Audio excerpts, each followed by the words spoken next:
Bonjour et bienvenue à cette première présentation d'ouvrage proposée par ma chaîne.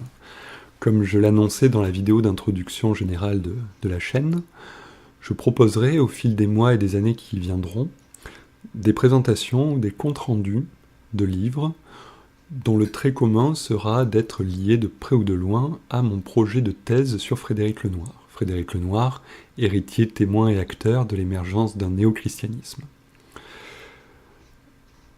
Comme introduction générale à cette série de présentations, j'ai choisi de vous parler de mon propre ouvrage, Jean Cocteau, apôtre de la modernité, une exploration des sources de la difficulté d'être, qui est en réalité mon mémoire de master, du master religion et société que j'ai poursuivi de 2011 à 2014. J'ai soutenu ce mémoire en 2014, et les années qui ont suivi, j'ai continué de le travailler, et je l'ai publié cette année, en 2018, aux éditions Eurédite. Je remercie à l'occasion le responsable, José Sanchez et Evelyn Bluer, d'avoir accueilli et soutenu et porté cette publication.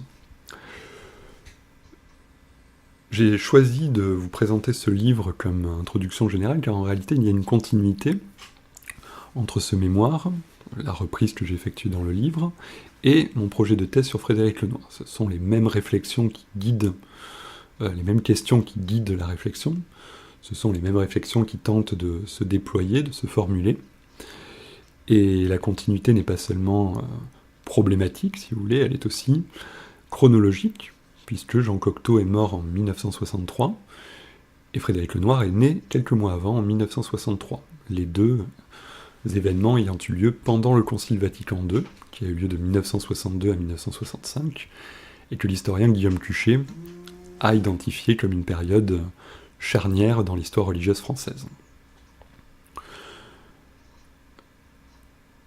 Ce livre, tel qu'il est publié aujourd'hui, tel qu'il existe aujourd'hui et disponible sur le marché, n'est pas purement et simplement mon mémoire de master, je l'ai enrichi d'une réflexion plus personnelle, il a à la fois une base universitaire et à la fois une dimension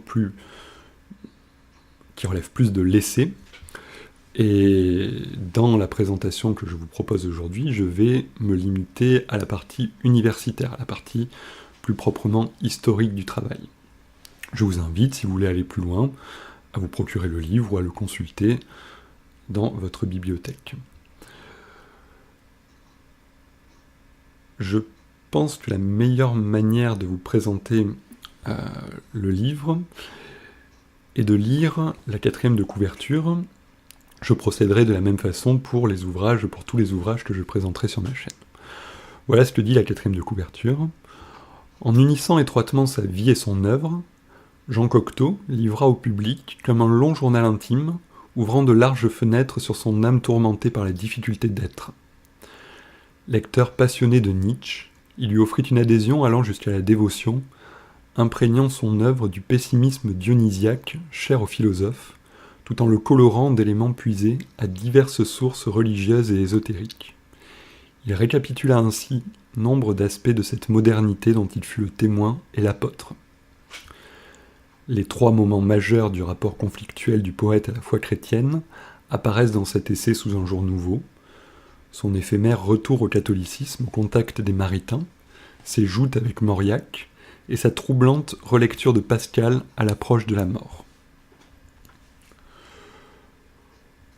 Comment mon choix s'est-il porté sur ce sujet? Pourquoi avoir choisi de parler de Jean Cocteau dans mon mémoire de master, d'effectuer tout mon mémoire de master sur l'œuvre de Jean Cocteau? Mon mémoire et ce livre sont une tonalité très historique, quelque chose qui relève de l'histoire des religions. Pourquoi donc avoir choisi un artiste? La réflexion qui portait mon travail était en réalité double, et partait d'un double constat.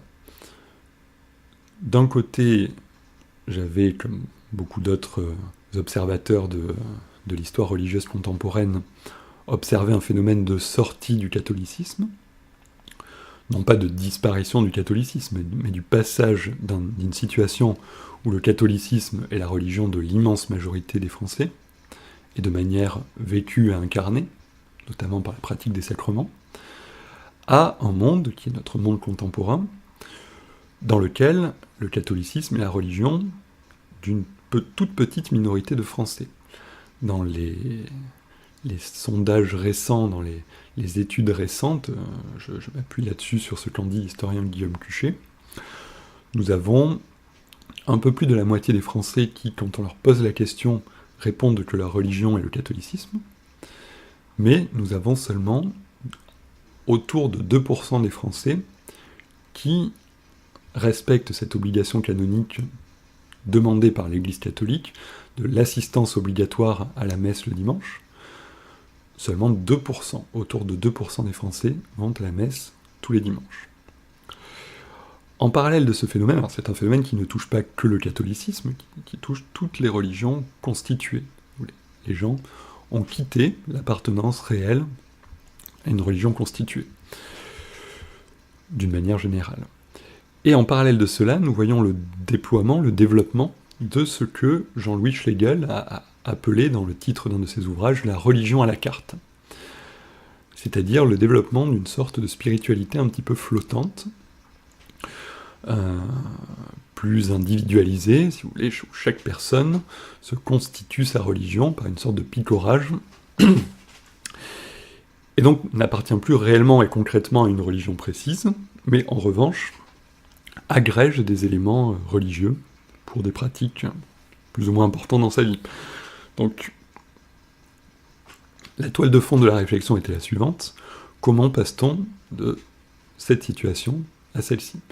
Et comme j'avais beaucoup étudié les mouvements ésotériques du XIXe siècle, j'avais l'intuition qu'il y avait quelque chose de ces mouvements qui était passé dans le grand public avec une certaine dilution à l'heure actuelle. J'avais par ailleurs en tête les réflexions de Philippe Muret, qui dans son livre « Le XIXe siècle à travers les âges » a étudié de manière très, très fine, très profonde, l'interpénétration au XIXe siècle de l'occultisme, de l'ésotérisme et de certains courants politiques, et le fait que certains des grandes figures du XIXe siècle, notamment Auguste Comte, avaient porté de manière simultanée deux tendances totalement antagonistes. D'un côté, un scientisme extrêmement rigide, avec toute la trame de l'histoire telle que le lisait le positivisme d'Auguste Comte, un progrès constant vers la raison, et en même temps, une pensée beaucoup moins rationnelle d'une certaine manière, beaucoup plus teintée d'ésotérisme, et liée à des pratiques, notamment le spiritisme, mais n'est pas la seule, par des pratiques qui relevaient de l'ésotérisme. Philippe Muret mettait aussi l'accent sur l'importance des artistes dans ce phénomène qu'il entrevoyait, et cette intuition, je l'ai retrouvée sous la plume de Mircea Eliade, dans une phrase que j'ai reprise dans mon livre, et que je vous lis. Comme il est généralement reconnu, les révolutions artistiques, c'est-à-dire les transmutations des valeurs esthétiques, anticipent d'une ou deux générations sur les changements qui se produiront dans de larges secteurs de la société. C'est une phrase qui est tirée d'un livre qui s'intitule « Occultisme, sorcellerie et mode culturel » et qui a été publié par Gallimard en 1992. La référence est à la page 13. Cette intuition du rôle des milieux artistiques comme sas, comme zone de passage entre des choses qui existent dans des milieux fermés et qui se diffusent ensuite au grand public, cette intuition a été la base de mon travail. Et en réalité, au fil de son déploiement, je me suis rendu compte qu'il recoupait, qu'il rejoignait la réflexion sur la mutation religieuse, la rupture religieuse, analysée par des historiens comme Guillaume Cuchet. Une différence importante apparaît pourtant. Guillaume Cuchet a travaillé de manière macroscopique, en étudiant des statistiques très vastes.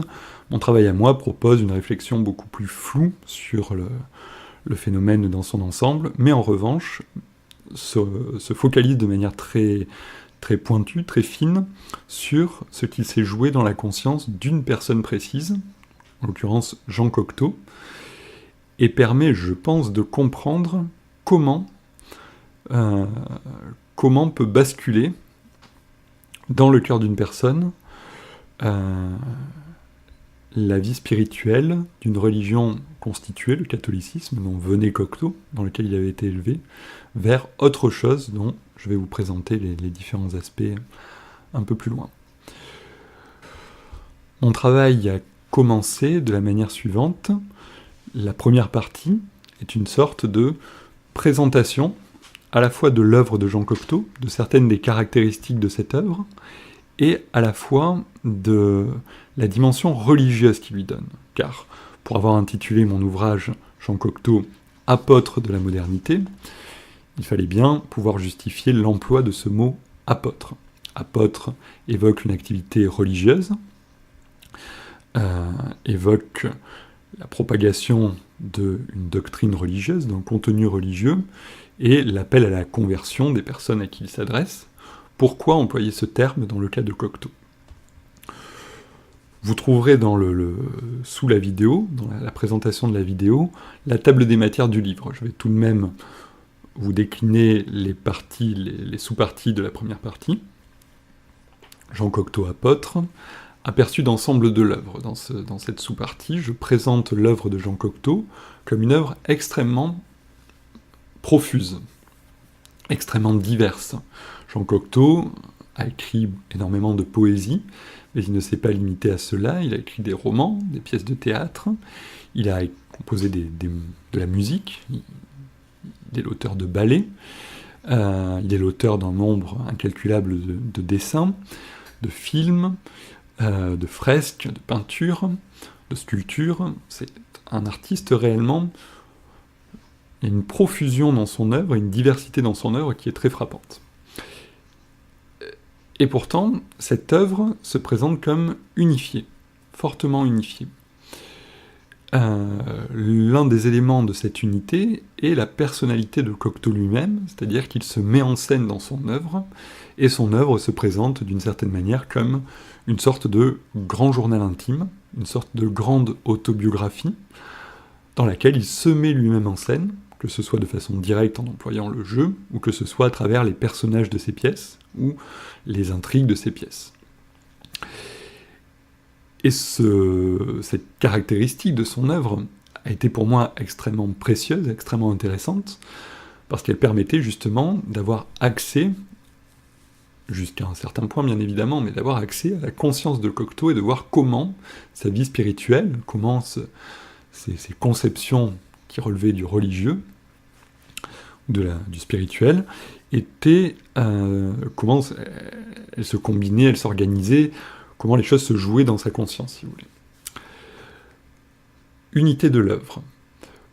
Une partie très importante et qui clôture cette première grande partie concerne la dimension religieuse de son œuvre et la dimension religieuse qui prête à son activité. La poésie, sacerdoce et religion, le poète, médium et missionnaire. Voilà ce que peut dire Cocteau dans l'un de ses ouvrages de sa conception de son rôle de poète. À l'âge de 20 ans, après quelques graves erreurs de jeunesse, je suis entré dans la poésie comme on entre dans les ordres. Voilà sans doute la raison qui m'a fait choisir un titre monacal et souvent adopté pour la musique religieuse. Là, il commente le choix du titre d'un de ses recueils, Plein Chant. Dans un autre texte, son journal intime, à 20 ans, je me suis aperçu que la poésie était un terrible monastère, qu'il fallait s'y engager corps et âme, et ne jamais garder la moindre petite place pour s'asseoir. Je n'ai jamais manqué à cet engagement envers moi-même. Ailleurs encore dans son journal intime, si la poésie était un métier, si j'en attendais quelque chose, si j'en espérais quelque gloire, l'exercice de cette solitude et la sottise qui la dérange me seraient insupportables. Je les accepte sans amertume et sans joie, comme un moine, priant pour ses semblables, même s'il se moque de ses prières. Il faut bien comprendre que cette religion de la poésie est sans espoir de récompense. Le poète comme moine, le poète comme une personne qui va engager pleinement sa vie pour accomplir quelque chose que ses semblables ne peuvent pas, au fond, réellement comprendre, mais qui a des effets. À cette image de poète comme moine s'ajoute par endroits celle du poète comme prêtre, comme officiant religieux, celle du poète comme oracle et devin, celle du poète, c'est peut-être l'élément le plus frappant chez Cocteau, celle du poète comme médium, celle du poète comme personne qui sert de canal à la diffusion dans le monde de quelque chose, d'éléments extérieurs à l'humanité. Je vous lis une phrase que j'ai placée en épigraphe de mon livre. « Le poète est le véhicule, le médium naturel de forces inconnues, qui le manœuvrent, profite de sa pureté pour se répandre dans le monde, et sinon résoudre, du moins soulever jusqu'à l'écœurement des problèmes contre lesquels chacun veut se mettre en garde dès le réveil. » Cette image du poète comme médium, comme canal de forces inconnues, revient extrêmement souvent dans l'œuvre de Cocteau, et c'est également très souvent qu'il va présenter ses œuvres comme lui ayant été reçues, dont il n'a été que le canal. Et enfin, autre élément donc, qui justifie le titre que j'ai adopté, le poète comme apôtre. Le poète comme une personne qui va annoncer quelque chose au monde, qui va répandre quelque chose dans le monde. De nouveau, je vous lis un petit passage. C'est extrait du Potomac, qui est la première œuvre dans laquelle il présente cette œuvre comme une sorte de préface, si vous voulez, et c'est dans cette œuvre qu'il va annoncer l'œuvre qui vient, ce qu'il va accomplir. Voilà ce qu'il écrit, il se parle à lui-même. « Et si tu crées, ne deviens pas un spectateur, porte n'importe où ton dépôt secret et sacré, avec la foi du missionnaire qu'on torture chez les papous. » Et dans un autre poème, il écrit « Pour ce travail d'apôtre, de juste, qui ne rapporte rien, si ce n'est les cailloux qu'on vous jette à la tête. » Le travail d'apôtre. Alors, bien logiquement, en arrivant à la fin de cette partie, je me pose la question, si Cocteau est un apôtre, de quoi est-il l'apôtre ? Est-ce d'une religion ? Va-t-il se servir de la poésie comme un canal pour l'évangélisation, par exemple ? Il pourrait être chrétien, il pourrait être catholique, et évangéliser à travers son œuvre. Allons donc voir le contenu de cette œuvre. Que contient-elle ? Quels sont les éléments artistiques, philosophiques et religieux qu'elle contient ? Et donc, la seconde partie de mon livre a été consacrée à cette analyse du contenu de l'œuvre de Jean Cocteau, non pas son contenu, même s'il y a une petite partie sur l'art, non pas son contenu artistique, pas son contenu esthétique, mais son contenu philosophique et religieux. Et nous allons à présent essayer d'étudier un petit peu cet aspect-là. Dans une première sous-partie, je détaille la manière dont Cocteau conçoit son art. Je parle de perpétuel devenir.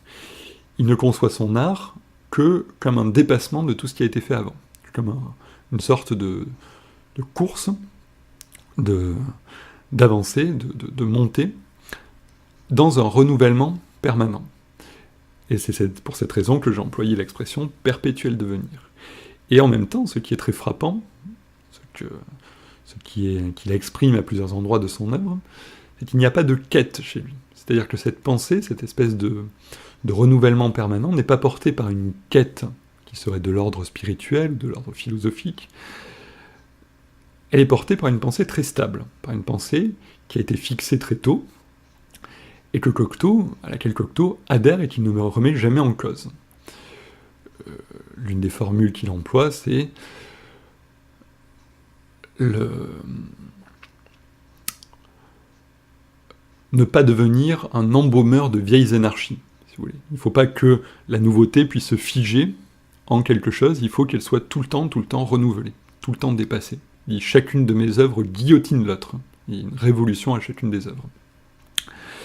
Et la question que je me suis posée est la suivante, d'où venait cette conception ? Évidemment, ce n'est pas le seul artiste à avoir adopté cette conception, mais chez lui, elle est poussée à un degré assez extrême, et c'est dans la philosophie que j'ai trouvé l'explication de cette démarche.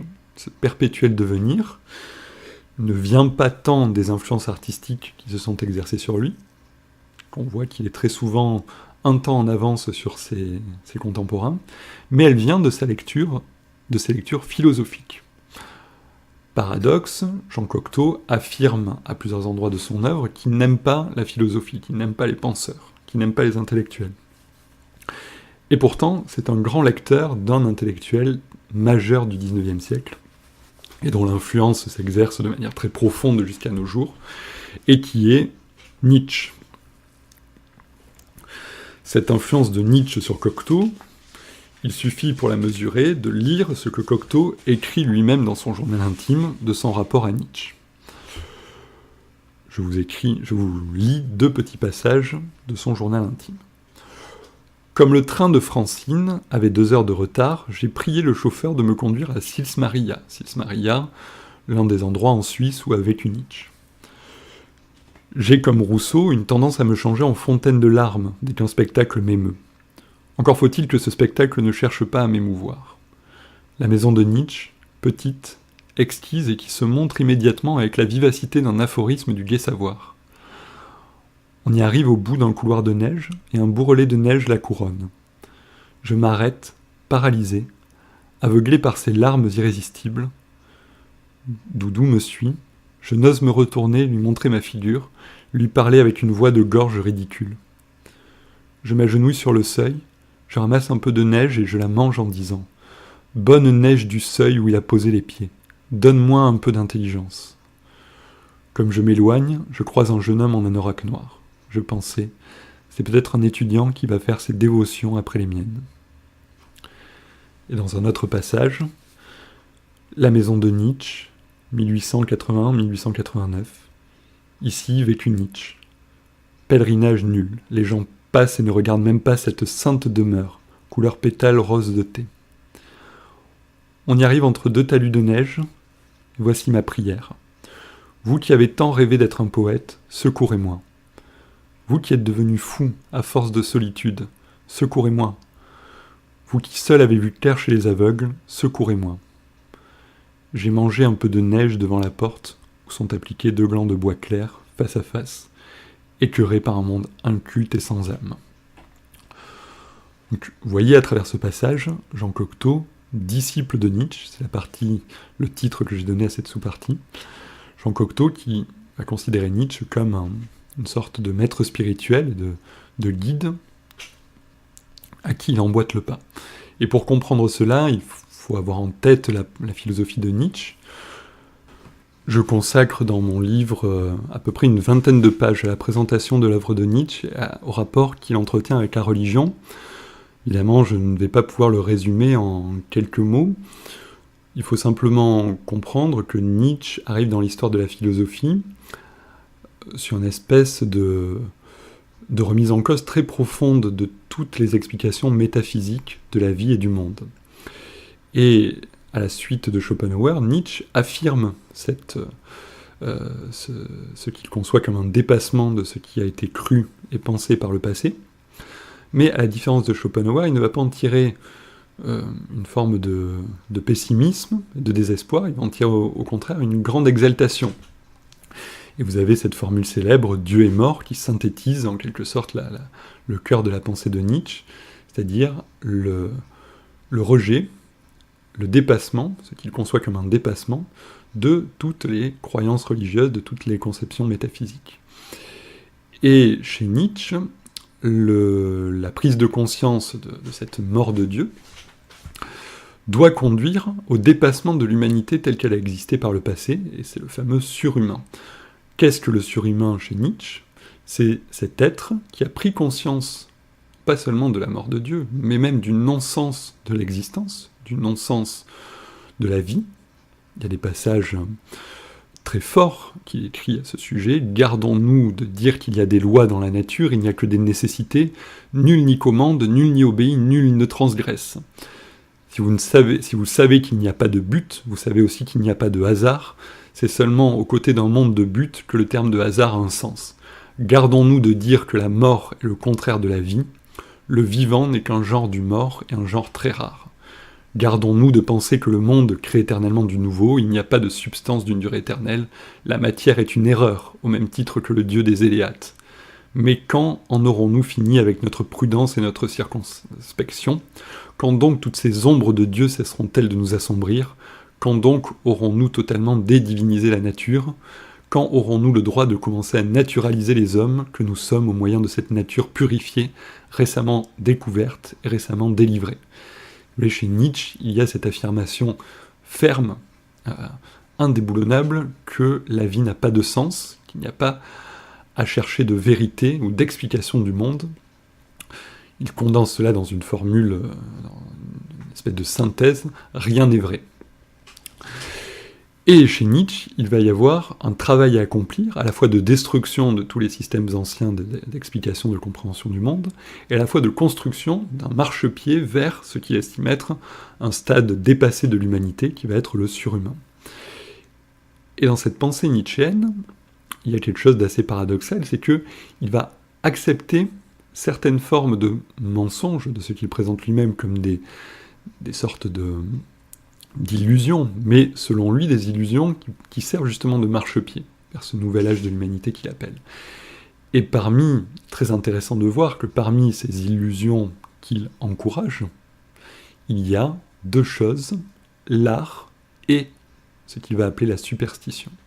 Je vous lis deux passages. Les deux sont tirés du Gai Savoir, qui est une œuvre majeure de Nietzsche et celle que Cocteau a sans doute le plus lue. Notre ultime reconnaissance envers l'art. Si nous n'avions pas donné notre approbation aux arts et inventé cette espèce de culte du non-vrai, du faux, la compréhension de l'universalité du non-vrai et du mensonge que nous offrent à présent les sciences, donc selon lui les sciences dévoilent le non-sens de la vie, dévoilent le nihilisme, la compréhension de l'illusion et de l'erreur comme condition de l'existence connaissante et percevante nous serait totalement insupportable. La probité entraînerait le dégoût et le suicide. C'est-à-dire si nous prenions conscience que la vie n'a pas de sens, si nous prenions abruptement conscience de cela, nous nous suiciderions. Mais aujourd'hui, notre probité possède une contre-puissance qui nous aide à éluder de telles conséquences. L'art, entendu comme la bonne disposition envers l'apparence. Comme phénomène esthétique, l'existence demeure toujours supportable, et l'art nous offre l'œil, la main et surtout la bonne conscience qui nous donne le pouvoir de faire nous-mêmes un tel phénomène. Là, ça va être toute la pensée de Nietzsche sur l'homme qui doit construire la valeur. La volonté de puissance, c'est la volonté de pouvoir vivre malgré l'annonce de la mort de Dieu. Et voilà la place qu'il accorde à la superstition. Je vous lis ce passage du Gai Savoir. Le superstitieux est, comparé au religieux, toujours plus personne que celui-ci. Et une société superstitieuse sera une société dans laquelle il y a déjà beaucoup plus d'individus, et dans laquelle on prend beaucoup de plaisir à l'individualité. De ce point de vue, la superstition apparaît toujours comme un progrès par rapport à la croyance, et comme le signe que l'intellect prend de l'indépendance et réclame son droit. Donc vous voyez, dans cette conception de Nietzsche, on refuse des explications anciennes du monde et des métaphysiques anciennes, et notamment chez lui, refus de la foi catholique, de la foi chrétienne plus généralement, et passage à un nouvel état d'humanité, le surhumain, dont l'art et la superstition peuvent servir, l'art et la superstition peuvent servir de marchepied. Et donc, la suite de mon développement, bien logiquement, est passée à la religion, puisque Cocteau, en appliquant l'œuvre de Nietzsche, a non seulement adhéré à ce que il faut bien caractériser comme une forme de nihilisme, a adhéré à la proposition nietzschéenne de chercher un dépassement dans le surhumain, et a adhéré à cette proposition d'agrégation de superstitions et d'éléments venant plutôt du monde de l'ésotérisme que du monde religieux. Et donc, une grande partie de mon travail, s'étale sur plusieurs dizaines de pages, consiste en une analyse des éléments religieux et ésotériques que Cocteau a agrégés dans son travail. Quels sont ces éléments ? Il est difficile, il serait trop long de les résumer en détail.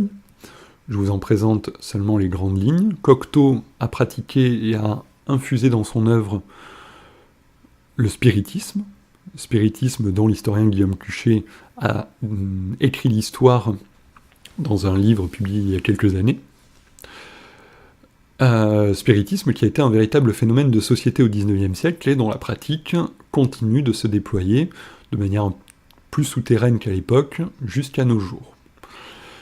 l'une des meilleures ventes d'essais de l'année passée était, je n'ai plus le titre en tête, c'était un livre qui portait sur une personne qui se souvenait, grâce à des pratiques spirites, qui disait se souvenir d'avoir été en Asie pendant la Deuxième Guerre mondiale, si ma mémoire est bonne. Le spiritisme, premier volet. Deuxième volet, l'occultisme et l'ésotérisme.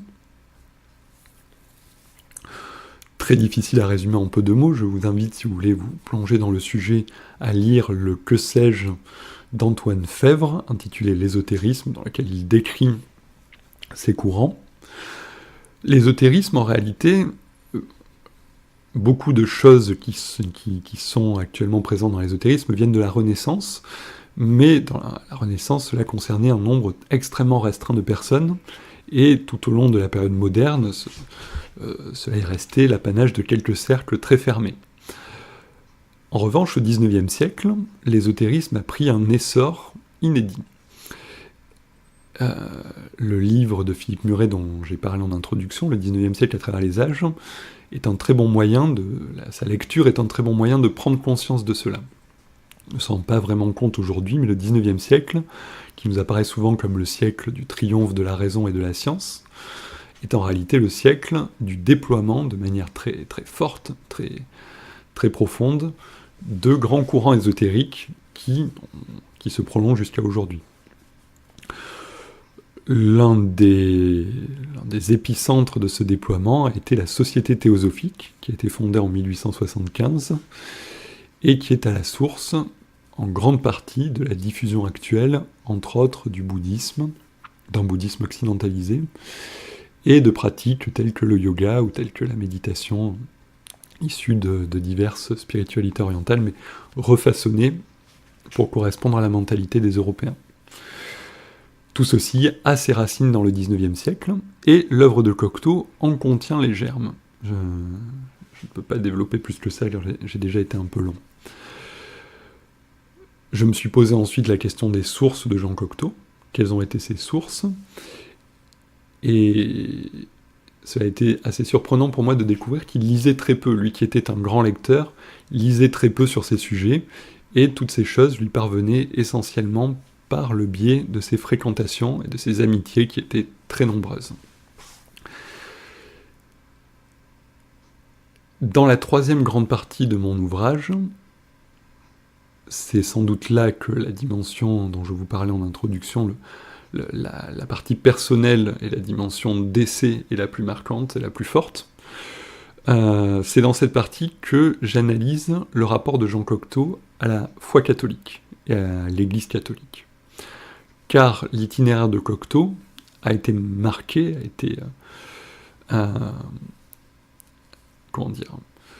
s'est distingué par un épisode assez célèbre qui est son retour au catholicisme, au contact de Jacques et Raïssa Maritain.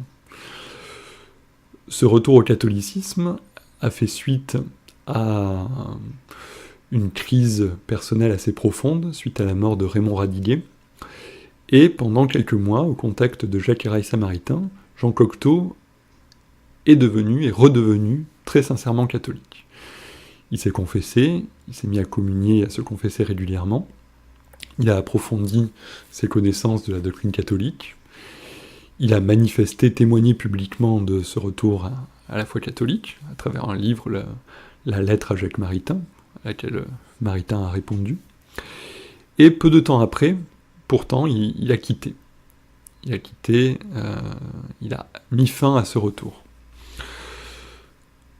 Dans mon ouvrage, j'essaye de comprendre la manière dont cela s'est joué.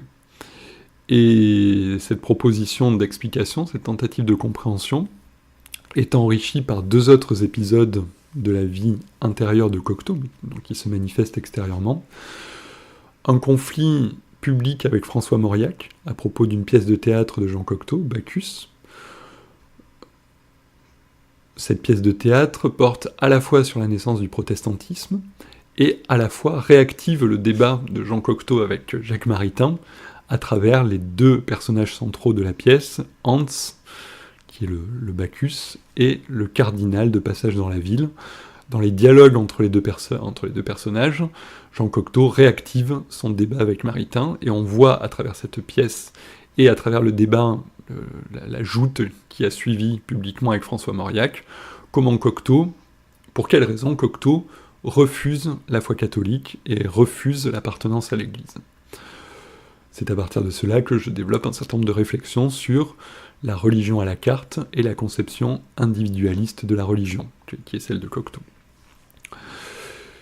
Je clôt l'ouvrage sur une réflexion, sur une analyse d'un épisode de la toute fin de la vie de Jean Cocteau, qui est sa relecture de Pascal. 1 an et demi avant sa mort, il relit les pensées de Pascal, qui sont une vibrante apologie, une vibrante défense et illustration de la foi catholique. Et en relisant les pensées de Pascal, Cocteau commente tout cela dans son journal intime, et il mobilise tous ses arguments, il sent la mort approcher. Le livre de Pascal est un appel à la conversion. Cocteau entend cet appel, mais il mobilise contre Pascal tous les éléments qu'il a utilisés tout au long de sa vie pour rejeter la foi catholique, la foi chrétienne, et il mobilise tout cela contre Pascal, et pendant 1 an et demi, nous trouvons dans son journal intime une espèce de débat imaginaire entre Cocteau et Pascal, et d'une manière plus profonde entre Nietzsche et Pascal. C'est pour ça que j'ai intitulé cette partie « La mort de Jean Cocteau » ou « Nietzsche contre Pascal ». Ma présentation est déjà bien longue, je vois qu'elle a déjà atteint plus de bientôt 40 minutes, je vais donc en rester là. Je n'ai pas développé plus que ça l'inscription historique de tout ce processus. Il est certain que Jean Cocteau, dans sa relation avec la foi catholique et dans son adhésion au nietzschéisme et à l'ésotérisme, s'inscrit dans une histoire dont j'ai tenté d'écrire les grandes lignes dans mon ouvrage. Pour conclure cette présentation, je dirais que si j'ai fait de Cocteau l'apôtre de la modernité, c'est que je pense qu'il a été l'une des préfigurations de ce que nous voyons aujourd'hui se déployer de manière plus, à la fois légèrement diluée, et à la fois beaucoup plus massive dans le grand public. Je rappelle la citation de Mircea Eliade dont j'étais parti au début. Comme il est généralement reconnu, les révolutions artistiques, c'est-à-dire les transmutations des valeurs esthétiques, anticipent d'1 ou 2 générations sur les changements qui se produiront dans de larges secteurs de la société. Si j'ai passé tout ce temps à travailler sur l'œuvre de Cocteau, c'est que je pense qu'elle illustre cette intuition de Mircea Eliade, et c'est donc la suite de cette intuition, la suite du déploiement de cette intuition, que je vais proposer dans mon travail de thèse sur Frédéric Lenoir, puisque je pense que Frédéric Lenoir s'inscrit dans ce prolongement, dans le prolongement du phénomène que je décris pour Cocteau, et en est l'un des théoriciens d'une certaine manière et l'un des porteurs actuels. Voilà ce que je me proposerai d'étudier dans les mois et les années qui viennent. Je vous remercie beaucoup pour votre attention et je vous dis à très bientôt.